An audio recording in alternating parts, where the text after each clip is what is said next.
Episode 2 की शुरुआत में हमें दिखाया जाता है कि बेयू की मॉम बेयू को प्यार से समझा रही होती है कि बेयू के डैड चाहते हैं कि बेयू अपना सब्जेक्ट चेंज करके लॉ को पढ़ने लगे, लेकिन बेयू के अपने फादर से ना बन पाने की वजह से बेयू अपने फादर के इस डिसीजन को रिजेक्ट करके तुरंत ही फोन कट कर देता है। अब स्टोरी आगे बढ़ती है जहाँ पे बेयू डिबेट लड़ने के लिए रेडी हो जाता है। बेयू अकेला था और बेयू के ओपोनेंट में 4 लोग थे, लेकिन आप लोगों को तो पता ही है बेयू के स्किल्स के बारे में। इन लोगों का डिबेट का टॉपिक होता है कि पेरेंट्स को बच्चों के साथ रहना चाहिए कि नहीं रहना चाहिए, जहाँ पे यी शाओ की टीम इसके सपोर्ट में थी और वहीं पे बेयू जो है इसके अपोज में था। यी शाओ भी काफ़ी मेहनत करती है इस डिबेट में लड़ने की, क्योंकि ये जो टॉपिक था वो यी शाओ से ही हल्का रिलेटेड था। यी शाओ हमेशा से ही अपना पेरेंट्स का अटेंशन पाना चाहती थी, लेकिन वो सारा का सारा उसके पेरेंट्स का अटेंशन यी शाओ की छोटी बहन को मिल जाता था।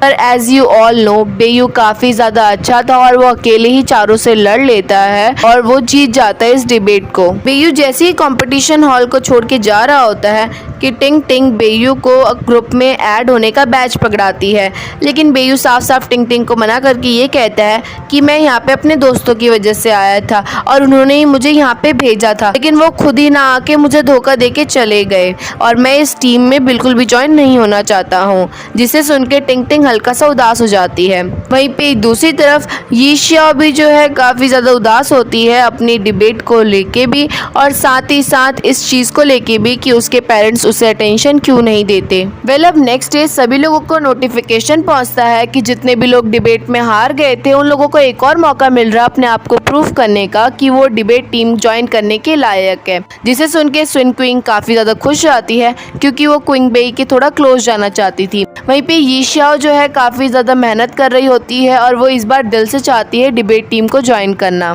इस बार इन लोगों का टॉपिक होता है कि रिजेक्शन अच्छा है या फिर किसी से चुपचाप प्यार करते रहो। वहीं पे दूसरी तरफ टिंग टिंग और क्विंग बेई आपस में बात कर रहे होते हैं कि इतने सारे लोगों ने अपना प्रपोजल भेजा था डिबेट से रिलेटेड का, लेकिन उनमें से कोई भी सेलेक्ट नहीं हो पाया और जो सेलेक्ट हुआ यानी कि बेयू सेलेक्ट हुआ और उसने तो अपने आप से ही मना कर दिया डिबेट टीम ज्वाइन करने के लिए। कि तभी बिजनेस स्कूल का एक बच्चा आके क्विंग बेई को कहता है कि मिस्टर डेन आपको बुला रहे हैं। मिस्टर डेन क्विंग बेई को इसलिए बुला रहे होते हैं कि बहुत ही जल्द लिटरेचर टीम तो खत्म होने वाली है, तो इसीलिए मिस्टर डेन चाहते थे कि अब क्विंग बेई जो है उनकी टीम के साथ वर्क करे, लेकिन क्विंग बेई साफ साफ मना कर देता है मिस्टर डेन को और ये कहता है कि हमारी टीम जो है जरूर आगे जाएगी और वो कभी भी बंद नहीं होने वाली है, और हमारी टीम बंद भी होगी तो मैं फिर भी आप लोगों की टीम को ज्वाइन बिल्कुल नहीं करूंगा। अब नेक्स्ट सीन में जितने ही बच्चे हार चुके थे उन लोगों का दोबारा से डिबेट कंपटीशन शुरू हो जाता है। यहाँ पे टिंग टिंग नोटिस करती है कि यी शाओ इस बार काफी अच्छा इम्प्रूव कर चुकी है, वहीं पे दूसरी रहेगी। अब नेक्स्ट सीन में टिंग टिंग और क्विंग बेई लाइब्रेरी में बैठ के डिस्कशन कर ही रहे होते हैं कि तभी टिंग टिंग की नजर यी शाओ पे पड़ती है जो कि डिबेट रिलेटेड बुक्स को ढूंढ रही थी। टिंग टिंग तुरंत ही यी शाओ के पास जाती है और यी शाओ को एक बुक लेके दे देती है। टिंग टिंग यी शाओ से कहती है कि तुम इस बुक की हेल्प से अपनी डिबेट स्किल को और भी ज्यादा अच्छे से एनहेंस कर पाओगी, और साथ ही साथ टिंग टिंग यी शाओ को ये भी कहती है कि तुम्हें जो है इस बात को सीक्रेट रखना है कि मैं तुम्हें गाइड कर रही हूँ डिबेट से रिलेटेड के लिए। टिंग टिंग यी शाओ को ये भी एडवाइस करती है कि उसे और भी लोगों के साथ उठना बैठना चाहिए ताकि वो उनके साथ थोड़ा बहुत डिबेट की जैसे जैसे प्रैक्टिस करती जाएगी वैसे वैसे ही इम्प्रूव होती जाएगी, क्योंकि डिबेट में सबसे इम्पोर्टेंट ये होता है कोई भी आपका ओपोनेंट बात कर रहा हो तुम तुरंत ही उसके अपोज में बोल सको, ऐसा ना हो कि तुम सोच में पड़ जाओ कि मैं क्या बोलूं क्या बोलूं। अब नेक्स्ट सीन में बेयू अपनी क्लास के लेक्चर को ले लेके काफी बोर हो जाता है और तुरंत ही पीछे के गेट से वहाँ से निकल जाता है। बेयू बाहर जाके एक पार्क में बैठा ही होता है कि तभी बेयू की नजर एक बिल्ली पे पड़ती है जो कि हल्की सी घायल हो चुकी थी, जिसके बाद बेयू को दिखाया जाता है कि बेयू कुछ लकड़ी लेके यहाँ से वहाँ जा रहा होता है, जहाँ पे यी शाओ भी बेयू को नोटिस करती है और थोड़ी देर बैठ के बुक पढ़ने के बाद तुरंत ही बेयू का पीछा करने लगती है। वहीं पे दूसरी तरफ बेयू स्कूल के टेरेस में जाके वहाँ पे एक कैट के लिए अलग से घर बना देता है और तुरंत ही उस बिल्ली के लिए खाना लेने के लिए बाहर निकल जाता है। और इसी मौके का फायदा उठाते हुए यी शाओ तुरंत ही टेरेस पे पहुंच जाती है और बेयू की बिल्ली को देख लेती है। यहाँ पे यी शाओ भी बेयू के साथ मिलकर अब बिल्ली की केयर करने लगती है और यी शाओ बेयू के साथ डिबेट करने की कोशिश करती है, लेकिन बेयू की सुपर स्किल होने की वजह से जल्दी वो डिबेट जो है खत्म हो जाता है। यी शाओ शाम के टाइम पे भी बेयू को देखती है और उसके साथ जाके डिबेट करने की कोशिश कर ही रही होती है कि बेयू तुरंत ही यी शाओ को मुंह पे कह देता है कि मैं अभी तुम्हारे से लड़ने के मूड में नहीं हूँ। अब नेक्स्ट डे बेयू क्लास को बंक मार रहा था। ये क्लास जो थी वो एक रनिंग की क्लास थी, जहाँ पे हर दिन जो है बच्चों को ग्राउंड के राउंड लगाने होते थे,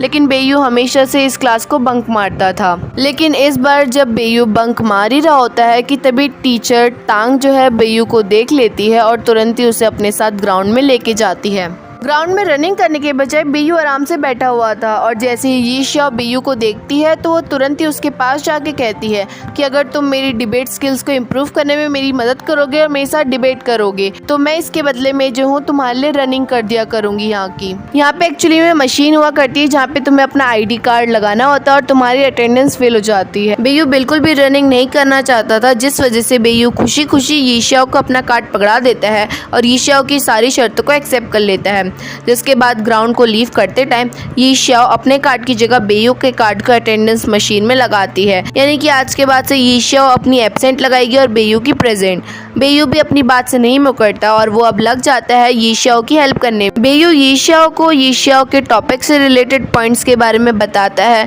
कि किस तरह से यी शाओ जो है अपने ओपोनेंट टीम को हरा सकती है। साथ ही साथ बेयू यी शाओ के साथ डिबेट भी करता है, जिस वजह से यी शाओ काफी ज्यादा इम्प्रूव करने लग जाती है और फाइनली सारे कॉम्पिटिशन्स को जीतने के बाद टिंग टिंग यी शाओ को अपनी टीम में ले लेती है। लेकिन टिंग टिंग अभी भी थोड़ा सा टेंशन में थी क्योंकि 4 लोगों की टीम अभी भी नहीं बन पाई है और नेक्स्ट डे ही टिंग टिंग को चारों के नाम सबमिट भी करने थे, जिसपे क्विंग बेई टिंग टिंग से कहता है कि तुम चिंता मत करो, लास्ट मेंबर हमारा बेयू ही होने वाला है। अब नेक्स्ट डे मिसेस तांग यी शाओ को रंगे हाथों पकड़ लेती है बेयू की अटेंडेंस लगाते हुए और ऐसा करने की वजह से मिसेस तांग बेयू और यी शाओ को पूरे ग्राउंड की सफाई करने के लिए कहती है। बेयू इस वजह से यी शाओ पे थोड़ा सा चिल्लाता भी है कि तभी वहाँ पे क्विंग बेई आके यी शाओ से कहता है कि आज के बाद तुम्हें यहाँ पे राउंड लगाने की जरूरत नहीं है, ये लो तुम्हारी टीम, आज के बाद जो है तुम यहाँ पे चक्कर लगाने की जगह हमारे साथ डिबेट की प्रैक्टिस करोगी। यी शाओ को इतना अच्छा ऑफर मिलता हुआ देख बेयू के मन में भी पानी आ जाता है और बेयू तुरंत ही क्विंग बेई से कहता है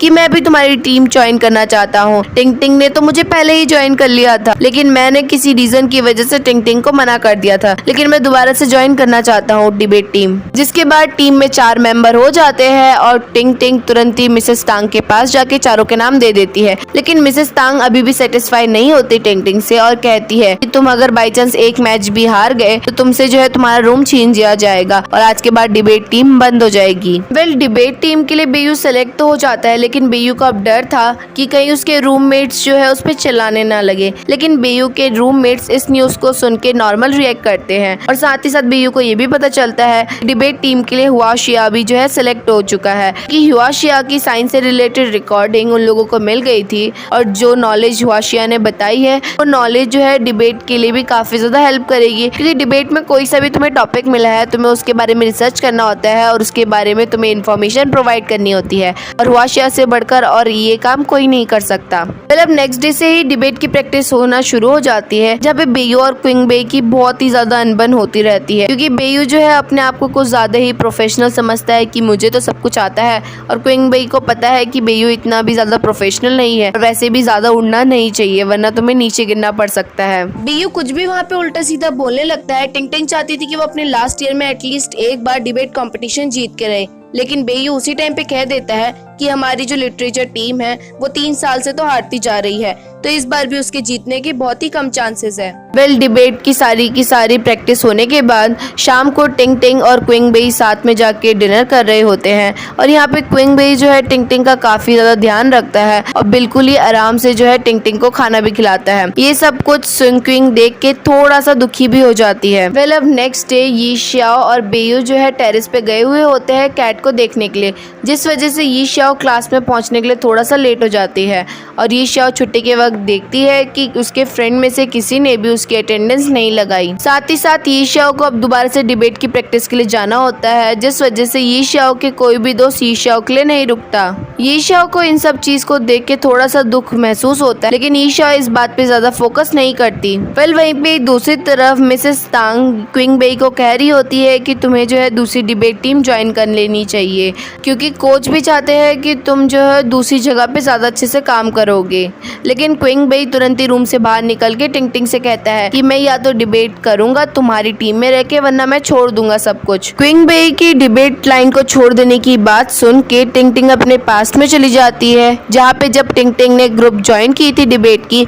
उसी टाइम पे क्विंग बेई ने भी ग्रुप ज्वाइन किया था, और जिसके बाद क्विंग बेई और टिंग टिंग ने काफी सारे डिबेट कंपटीशन जीते भी। लेकिन कुछ रीजंस की वजह से क्विंग बेई अब यहाँ से जाना पड़ता है विदेश, और टिंग टिंग यहाँ पे अकेली रह जाती है। और धीरे धीरे करके टिंग टिंग सारे के सारे डिबेट कंपटीशन हारने लगती है, जिसके बाद तुरंत ही टिंग टिंग अकेले मिस्टर डैन के पास जाती है और उन्हें समझाती है कि प्लीज वो क्विंग बेई को फोर्स ना करे, क्योंकि उसका सपना है कि वो डिबेट लड़े और हमेशा से क्विंग बेई को डिबेट करना पसंद रहा है। अगर आप लोगों के फोर्स करने की वजह से क्विंग बेई जो है डिबेट लाइन को ही छोड़ देगा, तो ऑब्वियस सी बात है वो किसी के लिए भी फायदा नहीं करेगा। और साथ ही साथ बाई चांस उसने आपकी टीम को ज्वाइन भी कर लिया, तो क्या पता वो जो है हमारा साथ दे और आपकी टीम को हरा दे। इसलिए मैं नहीं चाहती कि कहीं से भी चीटिंग हो या फिर क्विंग बेई डिबेट को ही छोड़ दे, इसलिए प्लीज आप आपसे क्विंग बेई को प्लीज फोर्स ना करें। वेल टिंग टिंग की बात मिस्टर डैन को काफी अच्छी लगती है और अब वो क्विंग बेई को बिल्कुल भी फोर्स नहीं करते, जिसके बाद टिंग टिंग क्विंग बेई लग जाते हैं बेयू, यी शिया और हुआ शिया की डिबेट की जो स्किल्स है उसको और भी ज्यादा इम्प्रूव करने के लिए। वेल यहाँ पे साथ ही साथ डिबेट को सीखते टाइम यी शिया ये भी नोटिस करती है कि धीरे धीरे डिबेट की वजह से यी शिया अपने दोस्त से दूर जाती जा रही है। यी शिया के दोस्त भी जो है स्कूल के लिए बहुत जल्दी निकल जाते हैं और यी शिया को सोने ही देते हैं।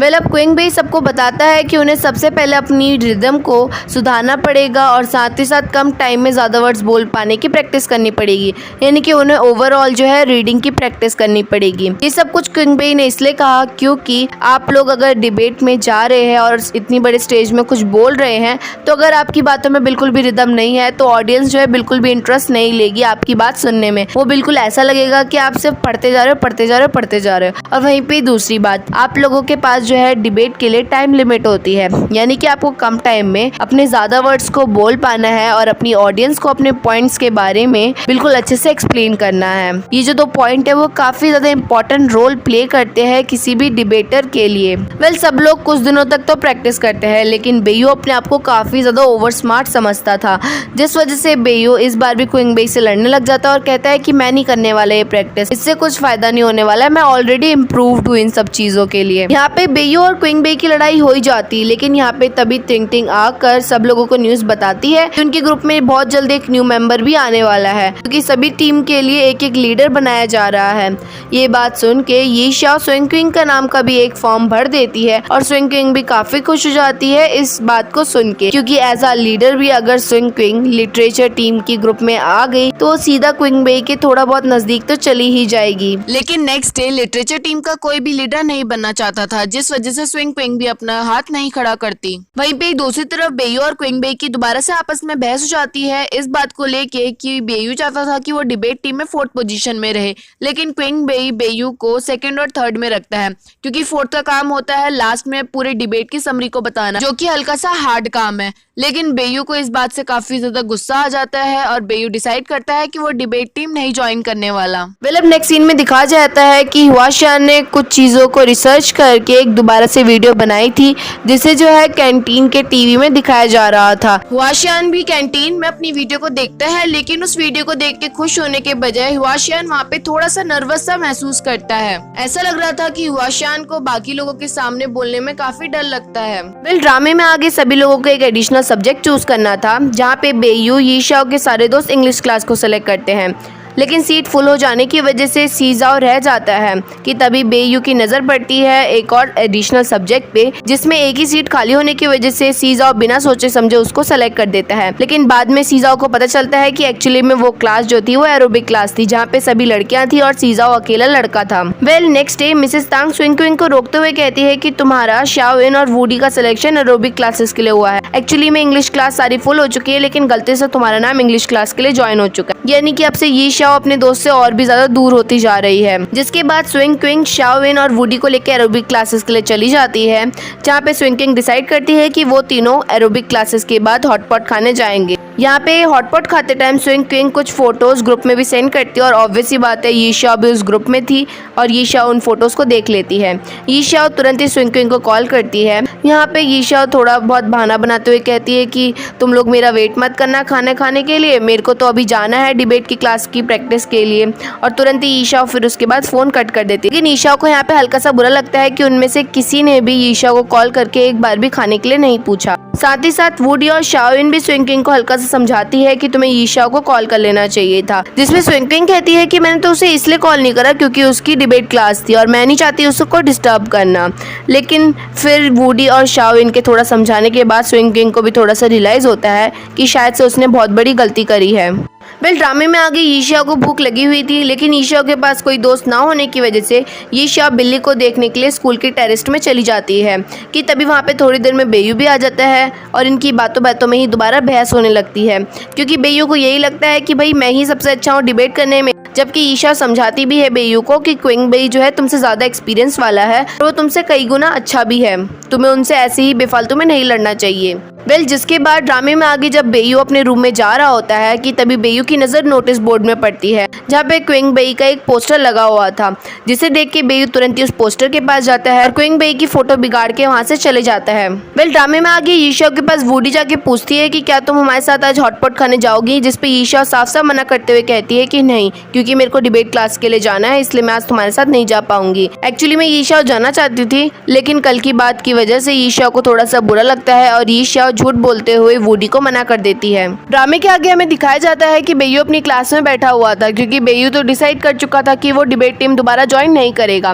तभी बेयू के टीचर सभी बच्चों को समझा रहे होते हैं कि जब तुम डिसाइड कर लो कि तुम इस चीज को करके रहोगे तो कोई भी तुम्हारे सामने ओपोनेंट नहीं रहेगा। जिसे सुन के बेयू को रियलाइज होता है कि मैं बेफालतू में क्विंग बेई से लड़ता था, क्योंकि अगर मुझे खुद में ही विश्वास है कि मैं ये कर सकता हूँ तो मुझे इस चीज़ में लड़ने की तो ज़रूरत है ही नहीं। यहाँ पे हमें एक छोटा सा सीन भी दिखाया जाता है कि ईशा जब क्विंग बेई के साथ क्लास में बैठ के प्रैक्टिस कर रही होती थी, बेयू रूम के बाहर से सारी इनके डिस्कशन सुन रहा होता था, क्योंकि बेयू भी डिबेट टीम ज्वाइन करना चाहता था। दूसरी तरफ दोबारा से स्विंग क्विंग, शाओइन और वूडी अकेले में ही हॉटपॉट एंजॉय कर रहे थे। यहाँ पे वूडी स्विंग क्विंग को समझाती है कि आजकल ईशा हमारे साथ कम टाइम स्पेंड करती है, पहले तो हम कितना एंजॉय करते थे, और साथ ही साथ तुम्हें पता है ना, जिस दिन क्लीन करने का दिन था तो उसने हमारे सारे रूम को क्लीन कर दिया था अकेले ही, बल्कि हम लोग तो एंजॉय कर रहे थे। जिसके बाद वो तीनों डिसाइड करते हैं कि वो यीशाओ के आने से पहले सारे रूम को क्लीन करेंगे। दूसरी तरफ यीशाओ के साथ तो कोई भी नहीं था, जिस वजह से यीशाओ डिबेट रूम में बैठ के डिबेट की प्रैक्टिस कर रही थी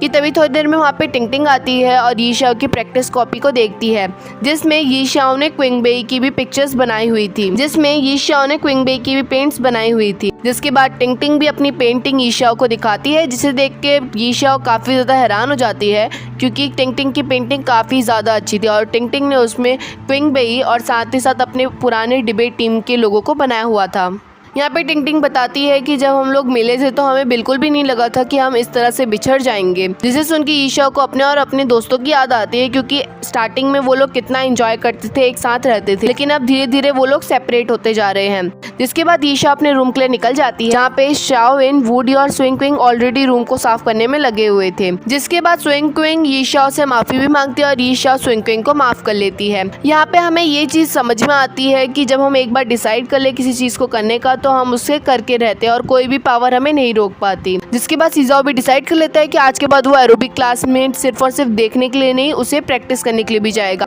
दूसरी तरफ क्विंग बेई भी मिसेस तांग के पास जाके उन्हें कहता है कि मैं लिटरेचर टीम के साथ डिबेट कंपटीशन लड़ूंगा, और इस बार स्विंग क्विंग भी अपना हाथ खड़ा कर देती है और कहती है कि मैं जो हूँ लिटरेचर टीम की लीडर बनूंगी। पर ओवर कॉन्फिडेंस भी बिल्कुल खराब होता है। यहाँ पे ओवर कॉन्फिडेंस जो है बेयू कर देता है। बेयू सीधा चले जाता है है क्विंग बेई के साथ लड़ने के लिए कि मेरे साथ तुम डिबेट लड़ो, लेकिन लास्ट में बेयू हार जाता है। वेल कुछ ही देर में टिंग टिंग सभी को न्यूज बताती है कि डिबेट की लिस्ट आ चुकी है कि किस तरह से किसका डिबेट किसके साथ होने वाला है और किस तरह से हमारी डिबेट कंपटीशन आगे चलेगा। वहीं पे दूसरी तरफ याओशेन नाम के एक स्टूडेंट को दिखाया जाता है जो कि नोटिस बोर्ड को बिल्कुल ध्यान से देख रहा होता है और मन में कह रहा होता है कि शुरुआत में ही ग्रुप ए में लॉ और मैथ्स के स्टूडेंट्स का कंपटीशन होने वाला है, यानी कि हमारे चैंपियन और सेकंड चैंपियन का शुरुआत में ही कंपटीशन हो जाएगा और हमें शुरुआत में ही पता चल जाएगा कि कौन जो है जीतने वाला है। वेल वहीं पे दूसरी तरफ अब बेयू भी जो है अपनी जिद छोड़ देता है और बाकी लोगों के साथ भी डिबेट की प्रैक्टिस करने लग जाता है, जिसके बाद स्विंग क्विंग एक मशीन लेके आती है जिसमें सभी लोगों को अपनी फिंगर्स डालनी होती है और ऑटोमेटिकली वो मशीन किसी को भी करंट दे सकती है। तो ये लोग रूल कुछ ऐसा रखते हैं कि ये लोग एक डिसाइड करेंगे टॉपिक डिबेट के लिए और जिस भी इंसान को करंट लगेगा वो पर्सन उस टॉपिक के बारे में एक एक पॉइंट बताएगा। पे ये गेम कुछ ऐसा ही चलता रहता है, लेकिन लास्ट में जो है बेचारे स्विंग क्विंग ही फंस जाती है क्योंकि स्विंग क्विंग उस टॉपिक के बारे में कुछ भी पॉइंट्स नहीं बता पाती है और लगातार में स्विंग क्विंग को ही उस मशीन से झटके लग रहे होते हैं। वहीं पे दूसरी तरफ शाओविन जब अपनी क्लास में जा रही होती है तभी शाओविन की नजर नोटिस बोर्ड में लगे हुए क्वेश्चन पे पड़ती है जो कि फिजिक्स से रिलेटेड था। बाकी बच्चे भी उस क्वेश्चन को ट्राई कर रहे होते हैं लेकिन शाओविन तुरंत ही उस क्वेश्चन को पढ़ के आंसर बता देती है। जब शाओविन उस क्वेश्चन के आंसर को बता रही होती है तो ठीक शाओविन के पीछे फिजिक्स के सर भी खड़े हुए थे। शाओविन का आंसर सुन के वो सर शाओविन से काफी ज्यादा इम्प्रेस हो जाते हैं, जिसके बाद वो सर शाओविन को अपने साथ लेके जाते हैं और शाओविन को एक एग्जाम के बारे में बताते हैं जो कि शाओविन का ही स्कूल कंडक्ट करता है। एग्जाम में कुछ ऐसा होता है कि जो भी बच्चा टॉप 3 की रैंक में आएगा उसे स्टूडेंट एक्सचेंज के रूप में 3 महीने के लिए अब्रॉड पढ़ाई के लिए भेजा जाता है। और इसमें एक और बेनिफिट है शाओविन के पास कि शाओविन को सिर्फ और सिर्फ एग्जाम फीस के लिए पैसे भरने होते हैं, उसके बाद जितना भी खर्चा होगा वो स्कूल ही कंडक्ट करेगी। वेल नेक्स्ट सीन में स्विंग क्विंग को डिबेट हॉल में दिखाया जाता है जहाँ पे सभी डिबेट टीम्स के लीडर्स आए हुए थे अपने डिबेट टॉपिक चुनने के लिए। यहाँ पे लिटरेचर टीम की जो कंपटीशन था वो मैथ्स टीम से होने वाला था जिसका लीडर था वांग शियू। स्विंग क्विंग वांग शियू के साथ काफी अच्छे से पेश आती है लेकिन वांग शियू तो उल्टा स्विंग क्विंग को इग्नोर मार देता है। वेल स्विंग क्विंग को जो टॉपिक मिला था वो था a life without dream is not Medicore, यानी कि बिना सपनों के हमारी लाइफ बिल्कुल भी नॉर्मल नहीं है। यहाँ पे आप लोगों को भी इस टॉपिक के बारे में नहीं समझ में आया हुआ होगा, वैसे ही स्विंग क्विंग और उसकी टीम को भी नहीं समझ में आता है टॉपिक, लेकिन एक्चुअली में इसका मतलब था